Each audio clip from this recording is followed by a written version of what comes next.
सोचो जिंदगी बस शोर से भरी हो, आसपास की दुनिया की कभी न खत्म होने वाली बकबक, काम और रिश्तों की मांगे, जानकारी का कभी न खत्म होने वाला सिलसिला जो आपका ध्यान खींचने के लिए होड़ मचाए हुए हैं।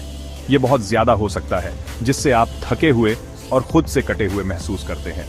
अब एक अलग जिंदगी की कल्पना करो, एक ऐसी जिंदगी जहां आप इस अफरातफरी के बीच शांति के पल पाते हैं, जहां आप खामोशी को अंदर आने और आपको अंदर से बदलने के लिए जगह बनाते हैं। मिलिए सारा से, एक ऐसी युवती जो हम में से कई लोगों की तरह खुद को आधुनिक जीवन के शोर में खोया हुआ पाती है।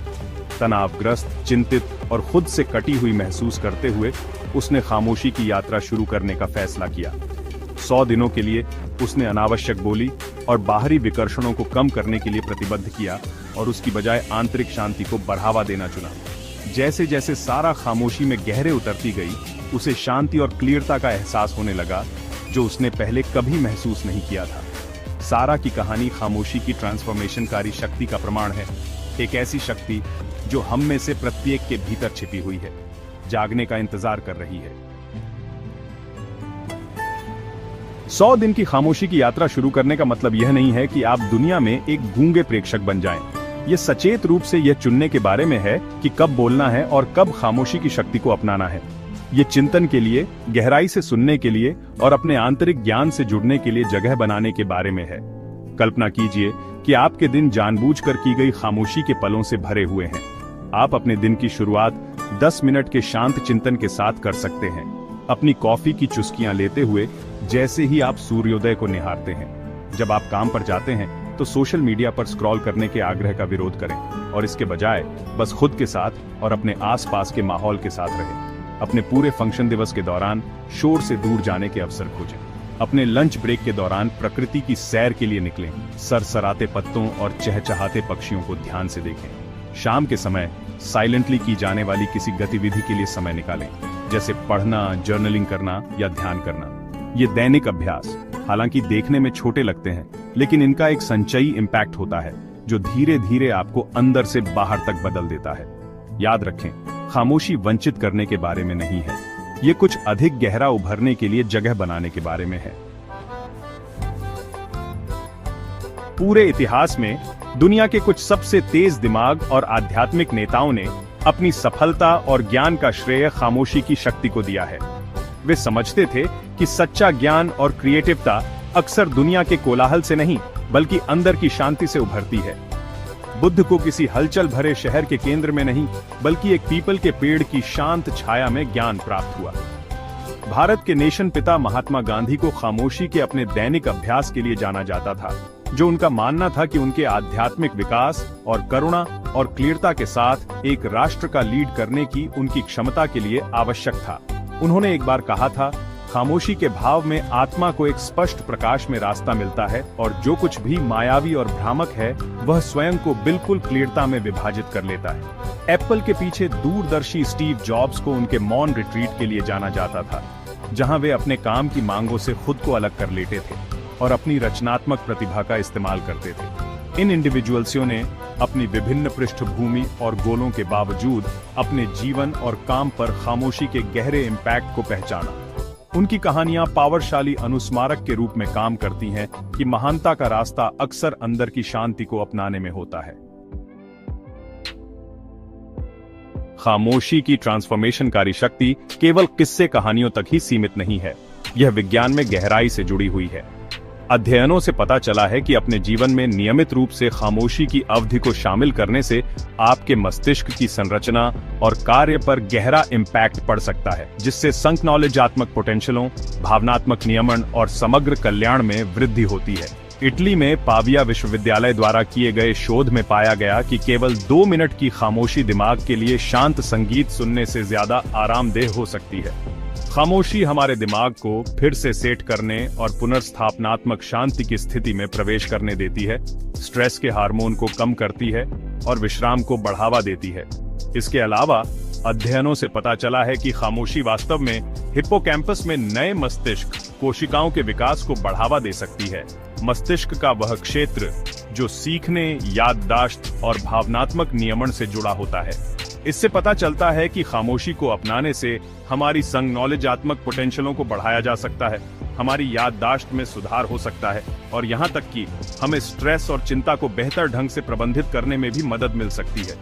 बाहरी शोर को शांत करके हम अपनी आंतरिक आवाज के उभरने के लिए जगह बनाते हैं, जिससे हमें अपने अंतर्ज्ञान से जुड़ने, अधिक क्लियरता प्राप्त करने और अधिक सचेत चॉइसेस चुनने की अनुमति मिलती है। शांति के विज्ञान को अपनाकर हम खामोशी की ट्रांसफॉर्मेशनकारी शक्ति का इस्तेमाल कर सकते हैं और अपनी पूरी क्षमता को अनलॉक कर सकते हैं। भाग 5, अपनी आवाज ढूंढना। एक मौन रिट्रीट के लाभ। जहां दिन में खामोशी के पल बिताना जरूरी है, वहीं एक अधिक इमर्सिव एक्सपीरियंस शुरू करना, जैसे एक मौन रिट्रीट, लाभों को बढ़ा सकता है और गहन इंडिविजुअल्सगत परिवर्तन ला सकता है। एक मौन रिट्रीट रोजमर्रा की जिंदगी के शोर और विक्षेपों से दूर हटने और खामोशी के अभ्यास में गहराई से जाने का एक अवसर है।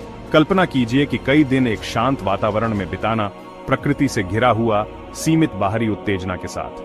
आपका फोन दूर रखा गया है, काम के ईमेल का अस्तित्व समाप्त हो गया है और एकमात्र आवाज जो आप सुनते हैं वह है आपकी अपनी आंतरिक वॉइस। एक रिट्रीट के दौरान आपके पास ऐसे प्रैक्टिसों में शामिल होने का अवसर होगा जो आंतरिक मौन को विकसित करते हैं, जैसे ध्यान, माइंडफुल पूर्ण चलना और जर्नलिंग। आप मन को शांत करने, भावनाओं को संसाधित करने और अपने आंतरिक ज्ञान से जुड़ने की तकनीकें सीखेंगे। एक मौन रिट्रीट के लाभ बहुआयामी हैं। कई जीनियसगियों ने स्ट्रेस और चिंता में कमी, आत्म जागरूकता में वृद्धि, क्रिएटिविटी में वृद्धि और उद्देश्य की नई भावना का एक्सपीरियंस करने की रिपोर्ट दी है। यदि पूर्ण मौन का विचार भयावह लगता है तो एक छोटे रिट्रीट से शुरुआत करें, शायद एक सप्ताहांत या कुछ दिन। याद रखें, लक्ष्य पूर्ण मौन प्राप्त करना नहीं है, बल्कि आंतरिक शांति और क्लियरता के उभरने के लिए जगह बनाना है। भाग 6, चुनौती को स्वीकार करना। एक नए आप के लिए 100 दिन। 100 दिन की खामोशी की यात्रा शुरू करने का विचार पहले तो भयावह लग सकता है।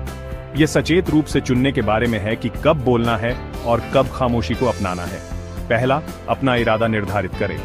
दूसरा, छोटी शुरुआत करें। तीसरा, अपने अभ्यास चुनें। चौथा, एक सहायक वातावरण बनाएं। पांचवा, अपने आप के प्रति दयालु रहें। यह एक यात्रा है, दौड़ नहीं। भाग 7, शोर को नेविगेट करना। मौन जीवन के लिए व्यावहारिक सुझाव। लगातार शोर और विक्षेपों से भरी दुनिया में खामोशी को शामिल करना कठिन हो सकता है। शोर को नेविगेट करने के लिए यहाँ कुछ सुझाव दिए गए हैं। पहला, डिजिटल डिटॉक्स। दूसरा, सचेत कंजम्पशन। तीसरा, एक समय में एक काम करना। चौथा, प्रकृति का आलिंगन। याद रखें, खामोशी के लिए जगह बनाना एक निरंतर अभ्यास है। भाग 8, भीतर की बातचीत। खामोशी के माध्यम से आत्म जागरूकता पैदा करना। खामोशी को अपनाने के सबसे गहन लाभों में से एक यह है कि यह आत्म जागरूकता को विकसित करने का अवसर प्रदान करता है। जब हम बाहरी शोर को शांत करते हैं तो हम अपने आंतरिक ज्ञान की अक्सर सूक्ष्म आवाज को सुनने के लिए जगह बनाते हैं। खामोशी में हम अपने विचारों, भावनाओं और शारीरिक संवेदनाओं के प्रति अधिक ध्यान देने लगते हैं। हम अपनी सोच, प्रतिक्रियात्मक प्रवृत्तियों और गहरे धारणाओं में प्रतिमानों को नोटिस करना शुरू कर देते हैं जो हमें पीछे रोक रहे हैं। जर्नलिंग जैसे प्रैक्टिसों के माध्यम से हम खुद के साथ एक संवाद में शामिल हो सकते हैं, बिना किसी निर्णय के अपने आंतरिक परिदृश्य की खोज कर सकते हैं। खामोशी के माध्यम से आत्म खोज की यह यात्रा हमेशा आसान नहीं होती है। हम खुद के बारे में असुविधाजनक सच्चाइयों का सामिंदा कर सकते हैं या दर्दनाक यादों को उजागर कर सकते हैं जिनसे हम बचते रहे हैं। फिर भी ईमानदारी और कमजोरी के इस स्थान में ही सच्ची वृद्धि और परिवर्तन होता है।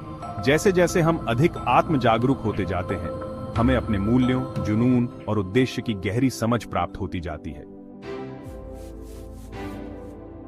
भाग 9, एक बदली हुई दुनिया। आंतरिक शांति का लहर प्रभाव।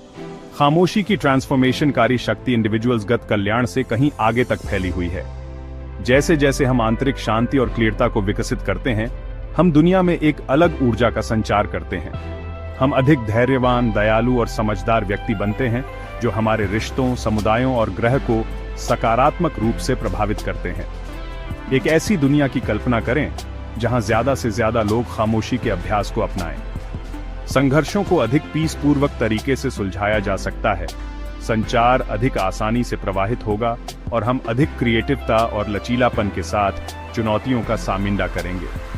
आंतरिक शांति को विकसित करके हम एक अधिक सामंजस्यपूर्ण बाहरी दुनिया में योगदान देते हैं।